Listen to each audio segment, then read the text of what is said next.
Myth number 5 is the Bible's account of Noah's flood is just myth and was drawn from writings from the ancient Near East. To investigate this claim, we'll look at the global evidence for a worldwide flood, the seaworthiness of the ark, and answer tough questions like how could Noah fit all of the animals on the ark? Finally, we'll contrast the Bible's account of the flood with the leading flood myth from the ancient Near East, the Epic of Gilgamesh. First, let's take a quick look at the evidence for the worldwide year-long flood of the Bible. The Bible records that the flood commenced by the fountains of the great deep breaking open that led to the entire globe being covered with water, with the highest hills even submerged by 20 feet. If this happened as described, it would have left some amazing scars on the earth.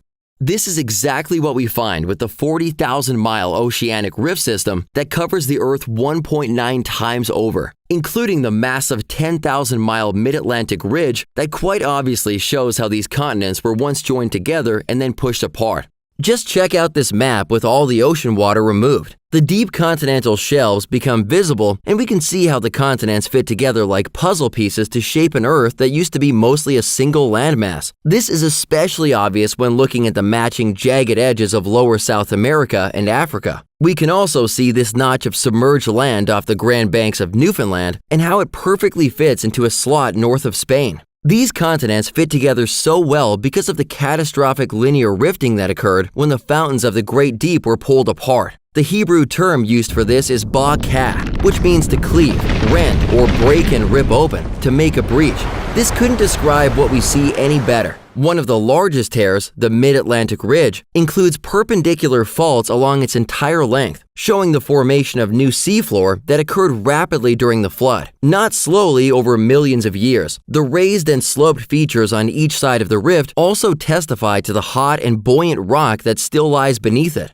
This is certainly something that happened quickly in the past and then slowed down greatly, as GPS measurements today indicate. The evolutionary view holds that these continents moved apart slowly over millions of years. If this was true, the large rivers on the continents that straddle each sides of these rifts would have left a connected trail of mud stretching from one side of the Atlantic to the other. But what we see from the evidence is that they were rapidly split apart, and then the draining and erosion started. Major rivers like the Congo, Mississippi, and Amazon run off the continents and have mud fans with only thousands of years worth of mud deposits, not millions. Also, there are flat sand bottoms on each side of these continents, showing they were split apart rapidly. They don't have millions of years worth of runoff with extensive mud extending out into the ocean. These rivers began shaping and eroding only thousands of years ago, not millions. The fossil record that now straddles both sides of this global tear testifies to the rapid nature of this catastrophe, with millions of the same kinds of animals that were once living together now found buried in mud layers on either side. Global geology joins this testimony with recent analysis of 1,800 boreholes from around the world, revealing 6 megasequences of the flood that indicate its worldwide extent. Billions of fossils buried in the mud around the world, including 13 states of dead dinosaurs mixed with marine life in the middle of America. What type of flood could do this? Just how much water would it take to bury millions of land creatures under hundreds of feet of mud in this 13-state, 700,000 square mile area? And just how did so many land creatures get buried together with marine life, with 97% of the dinosaurs found disarticulated? And many of the remaining 3% that are found intact discovered in mud layers with their necks arched back, suffocating as they died. Catastrophic plate tectonics explains the mechanism behind the Genesis flood, with massive oceanic plates subducting under the land masses generating cycles of tsunamis that brought megatons of sediment onto land, wiping out every living creature in their paths, burying them in the muddy layers we can still see today. These types of tsunamis still occur, although much less frequently and on a smaller scale. The spreading seafloor subducts, binds under the land masses, and then releases, creating mud-filled tsunamis that carry debris and sea life onto land, sorting them in layers. This is exactly what we see in dinosaur graveyards today around the world. North America provides some clues to the massive nature of the flood.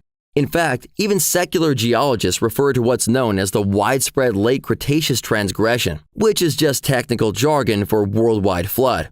Studies have revealed that a sea level rise of 310 meters is required to flood the Cretaceous layers based on their current elevation. However, the maximum thickness of the fossil layers produced by a 310-meter sea level rise is only about 700 meters. The challenge is that in North America, nearly 50% of the Cretaceous layers contain strata thicker than 700 meters, indicating that the continents had to sink and buckle during this global inundation. This is exactly what the catastrophic nature of the flood would have done. There's just no way that rising sea levels alone can explain the fossil record in North America. Something much more catastrophic that warped and submerged the continents just had to be involved. Next, let's investigate whether the ark was seaworthy. God gave certain dimensions to Noah for building the ark: 300 cubits long, 50 cubits wide, and 30 cubits high. Using the Nipper cubit at 20.4 inches, this works out to a vessel about 510 feet long, 85 feet wide, and 51 feet high. Accounting for a 15% reduction in volume due to the hull curvature, the ark had about 1.88 million cubic feet of space, the equivalent of 450 semi-trailers of cargo space. Twice as long as a Boeing 747 and stretching over 1.5 football fields. This was a massive ship. But was such a vessel seaworthy? Interestingly, the ark's dimensions were about the same as modern shipping vessels, making a fitting shape for handling ocean swells that are typically spaced out in such a way that ships of this size fare well at sea. In fact, Dr. Xianwan Hong, who holds a PhD in applied mechanics from the University of Michigan, conducted a study on the seaworthiness of Noah's Ark at the world-class ship research center CRISO. Dr. Hong's team compared 12 different hull designs of various proportions and found that the ark based on the biblical dimensions outperformed all others because it carefully balanced the conflicting requirements for stability, resistance to capsizing, passenger stability or seakeeping, and strength. The study also confirmed that the ark could handle waves as high as 100 feet without capsizing. Noah was instructed by God to coat the inside and the outside of the ark with pitch, a thick, gooey substance secreted by trees as a means of protection against infection or insect attack. When heated into a liquid state and applied to ship planking, pitch hardens almost instantly into a protective, waterproof shell, very similar to how epoxy or fiberglass are used in shipbuilding today. The strong outer shell provided by hardened pitch adds both strength and waterproofing beyond the natural capability of the wood. These divine shipbuilding instructions given to Noah certainly seem to make realistic sense. Next, let's look at one of the most frequently asked questions about the ark. How could it fit all the animals? Skeptics frequently scoff at the idea of packing all the animal species onto the ark, but the solution is found in this very objection. Noah didn't have to load all animal species on the ark. He only had to load the animal kinds. For example, there are over 300 dog breeds and over 300 horse breeds, and all breeds within these two animal kinds are interfertile, producing offspring representing a mix in between the two parents. The same is true for many other animal groups. Collapsing these animal trees results in a very feasible number of animal kinds, less than a few thousand, that could board the ark, get off a year later, and then spread around the world and reproduce into the varieties within kinds we see today. Now let's compare the biblical flood to the leading flood myth, the Epic of Gilgamesh. In 1853, archaeologists found a series of 12 tablets dated to around 650 BC, although parts of the story existed in earlier fragmentary versions. Because the story had many of the same elements as the Genesis account, skeptics believed that Gilgamesh preceded the biblical account, negating the Genesis account as just a spin-off. Fortunately for Christians, however, there are major clues that point to the biblical account as the accurate one, and Gilgamesh as a later work of fiction that incorporated legendary elements of a flood within a cultural fantasy. Here are the reasons why. First, we have the feasibility of the Gilgamesh version of the ark, described as a massive, unstable cube that was about 200 feet on each side with 6 decks that divided it into 7 parts. Along with help from the community and craftsmen, he supposedly built this vessel, which was over 3 times the size of the biblical ark, in just a week. How would something like this fare during a catastrophic worldwide flood? It would obviously tumble, killing or maiming its passengers. That's obviously quite different than the biblical ark, which had a 7-to-1 length-to-width ratio, which is very similar to many of today's ocean barges, making a feasible design for staying afloat during the flood. Scripture provides clues that Noah and helpers likely had between 55 and 75 years to build the ark. The second key for determining which of these flood accounts is the original is the duration of the flood provided by each. The Gilgamesh flood lasted a mere 6 days, whereas the Genesis flood lasted 371 days. Both accounts claim the flood was worldwide. But how could water cover Earth in just 6 days? A floating 200 by 200 foot cube and 6 days for worldwide inundation certainly stretched credulity. The next consideration is the reasons for the flood given by each of the two accounts. In the Genesis account, God's judgment is just. He was patient with utterly wicked mankind for 120 years before sending the flood, and showed mercy to the last righteous family. In the Gilgamesh account, the flood was ordered by multiple self-centered squabbling gods that were starving without humans to feed them sacrifices. These two are quite different. Finally, there are several other parts of the Gilgamesh account that are obviously mythical, such as Gilgamesh being 2/3 divine and 1/3 mortal. After oppressing his people, Gilgamesh and others called upon the gods, and the sky god Anu creates a wild man named Enkidu to fight Gilgamesh. The battle is a draw, and they become friends. Gilgamesh apparently also encounters talking monsters and a scorpion man in his journeys. Many myths are based on historical accounts, but they get embellished over time, becoming more and more mythical as the story is repeated over generations. This is exactly what we see with flood myths like Gilgamesh. They take the original historical account, the biblical flood, and grow it into a mythical, interesting story over time. For example, the earlier version of the Gilgamesh flood account clearly identifies the flood as a local river flood, with the dead bodies of humans filling the river like dragonflies, and moving to the edge of the boat like a raft, and moving to the riverbank like a raft. Centuries later, this gets exaggerated into a global worldwide flood, where humans killed in the flood fill the sea like a spawn of fish. Both accounts have a god or gods that are sending judgment, describe a worldwide inundation, have an ark built to specific dimensions that are loaded with surviving humans and animals, and land just a few hundred miles apart from each other after using birds as a test to find dry land. Myths often grow from being historical to being more mythical, but they almost never develop in the reverse, becoming more truthful and accurate over time. While these accounts mirror each other in so many ways, which account is the original historical one? The feasible one, of course.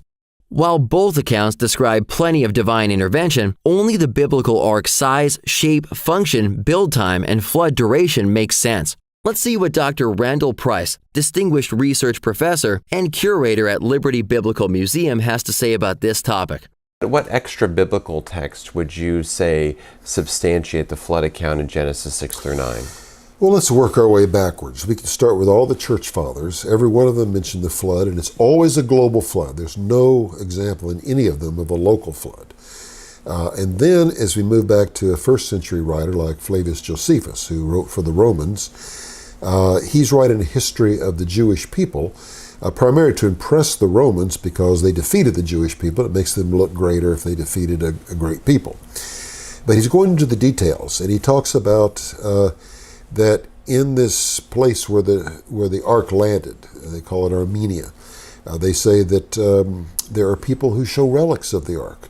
There's at least 4 different accounts in Josephus where he says people chip off pieces of the bitumen and make amulets of it, or people are shown these things who are curious to see them, or that all the history of the barbarians, he says, he talks about Egyptian and Chaldean and Greek, all of these have similar accounts of the flood, and he said this was the same as the legislator Moses, he talks about, who wrote. Now we go back in time, and this are those barbarian accounts. We have Sumerian accounts, the Eridu, Genesis. We have the Enuma Elish. We have Atrahasis. We have the Gilgamesh epic. We now have the Simmons cuneiform tablet, or the Ark tablet. And we have the Sumerian king list. All of these mention the flood and have various details. All of them talk about the gods punishing man, and one man being chosen to bring either himself or his family, or alternately, and certainly in every case, all the animals onto a vessel to survive this flood, this punishment. And then afterward, we have various details. He sent out a dove or a raven, which is like I mentioned in the biblical text. And almost all of them, when he gets off the ark, offers a sacrifice to please the gods. Well, this is not only in the same chronological order as you have in the Bible, but it's the same unique events and details that are in the Bible.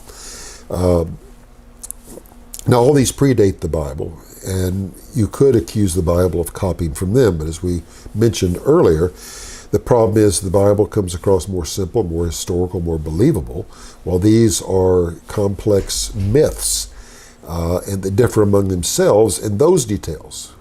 But where they all agree is the similar core history that must have been passed on after the flood, and as civilization spread out and generations begin to go their own way, they develop their own myths, which keep that core common history but add to it in their own direction. The Bible doesn't do it that way. It's not a perception. They're saying this is the way it happened in an orderly event. And they don't do like these others. They give you clear genealogies. They give you historical time frames. They give you dimensions and structures that are quite literal and actually work. Okay? So when you look at some of the weird proportions and things of some of these ancient Near Eastern accounts, the ark is a square box that couldn't float. It's a round type of basket that might have done this. Or, they all have the idea of a boat, but they're too far from the information, whereas the biblical account gives you exact dimensions of something that is hydrodynamically stable, that will fit what it claims. It's no comparison when it comes to those things. Jesus taught about a real flood and compared it to what the end times will be like. Jesus warned, "But of that day and hour no one knows, not even the angels of heaven, but my Father only. But as the days of Noah were, so also will the coming of the Son of Man be. For as in the days before the flood, they were eating and drinking, marrying and giving in marriage, until the day that Noah entered the ark, and did not know until the flood came and took them all away. So also will the coming of the Son of Man be." Because Jesus stood firmly on the historicity of the flood and likened it to end times, the two go hand in hand. If the Genesis flood never happened, we have no foundation for believing in the rest of what Jesus said, including his second coming. At least for Christians, Matthew alone should destroy the flood as myth idea. Looking back through history, there are actually hundreds of flood accounts, and the similarity between these accounts and the Genesis flood are uncanny. Most of them seem to draw from the same common themes: judgment from God, a family chosen to preserve humanity, and loading animals. The early Chinese certainly seem to have Genesis and the flood in mind when they invented written language. Together with the Jews, Chinese is one of the earliest and the oldest enduring civilizations. It has a 4,500 years of unbroken history. Every Chinese word not only expresses a meaning, it captures a history. Every character tells a story. And that the Chinese people were the descendants of the Tower of Babel. They were the descendants of Noah. Surely they want to record all these global cataclysmic events. So I'm going to show you that all these global events were documented in Chinese history. Now notice, watch everybody. 每一个人仔细看啊， God took clay to, 神拿了尘土起来， he breathed with his mouth 用口吹气进去， on two people. One is a man, right? 两个人身上，一个是一个人呐、男人， Out of his side came forth a woman 从他身旁出来了女人， and put them in a garden. 把他们放在这个范围里。 That's how you got to word garden. And the Lord God commanded the man, saying, "Of every tree of the garden you may freely eat, but the tree of knowledge of good and evil you shall not eat, for in the day that you eat of it you shall surely die." So God stopped them, 神拦阻他们， prohibited them. 禁止他们。 Now, to forbid in Chinese is this word, 禁. Now, how do you write the word 禁? Now, look. God put them in a garden. You have trees. 神给他们放在园子里面，有这个树林在， He gave them a revelation. 启示的还把启启示告诉他们的这个柿子。是 God gave them revelation about the tree. 神给他们这树木的启示， Don't you eat it. 不要吃哦， If you eat it, you will die. 你吃的话必定死。 Why were there two trees? 为什么放两棵树呢？ Because there was a tree of life and a tree of knowledge of good and evil. Genesis chapter 3, verse 1 now. Now the serpent was more cunning than any beast of the field which the Lord God had made. Now, what is the word tempter in Chinese? The person who gives temptation. It's this word. Look. Now, how do you write the word more?